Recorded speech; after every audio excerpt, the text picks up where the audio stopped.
అత్తాకూడల్లో పంచాయతీ చేసుకోండి. మీ పంచాయతీ మాకెందుకమ్మా, మీ ఆస్తి పంచాయతీతో మీరు చూసుకోండి. నీకు నీ కొత్తకన్నా సమస్యగా విడాకులు తీసుకోండి. నీకు నీ కొడుకు కింద పంచాయతీతో విడిపోండి. మేమేమో వాళ్ళు ఇన్వాల్వ్ కాము, మాకు ఆ సంబంధాలు లేవు. అత్తాకూడల్లో పంచాయతీ కుటుంబ వ్యవహారాల మా నాయకుడు ఎర్రబెల్లి దయాకర్రావు గారు 20% వ్యవహారాలు తలపించారు. ఆయన అధికారంలో ఉన్నా లేకుండా ఇవాళ పంటలు ఉండిపోతా అంటే నీళ్లు కావాలంటే నీళ్లతో అధికారులతో మాట్లాడి కట్టాల చెక్ డ్యామ్ నీళ్ళు ఇప్పించింది. రైతుల ధాన్యం కొనుగోలు చేస్తే చేయకపోతే ఎక్కడ కనపడితే అక్కడ అధికారులతో వీలైనంత మాట్లాడి లారీ తెప్పించింది.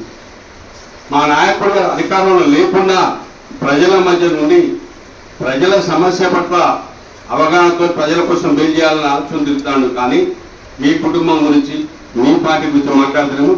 మీ పార్టీ అనేది రేపు ఎన్నికలలో మరి వచ్చే ఎన్నికల్లో మీ పార్టీ సంగతి మీరు ప్రజలు చెప్తున్నప్పుడు మేము చెప్పేది మా పార్టీ ఉంటుందా పోతుందా, మీరు ఎక్కడ పోతారో ఆలోచించుకోవాలి. ఈ నుంచి మీరేం చేసి మీ పార్టీ ఏం చేసినా మేము ఇవ్వబడతాను సిద్ధంగా ఉన్నాం.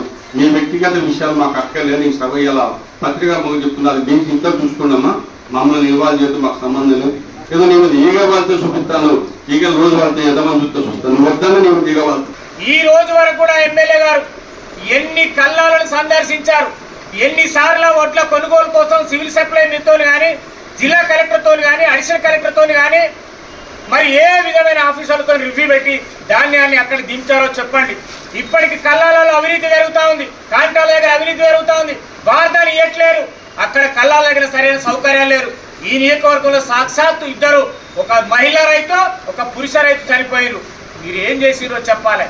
ఇవి చెప్పక నిరంతరం ప్రజల కోసం పనిచేస్తున్న దయాకర్రావు గారిని వరి కల్లాలకు పోయి ధాన్యాన్ని కొనండి అని ప్రభుత్వ అధికారులను అడిగితే, మరి ఊర్లలో పోయి 100 రోజుల పనుల దగ్గర పోయి పని గురించి అడిగితే ప్రతి పనికి సంబంధించి దయాకర్రావు గారు తిరుగుతుంటే నీ కన్ను మండుతున్నాయి.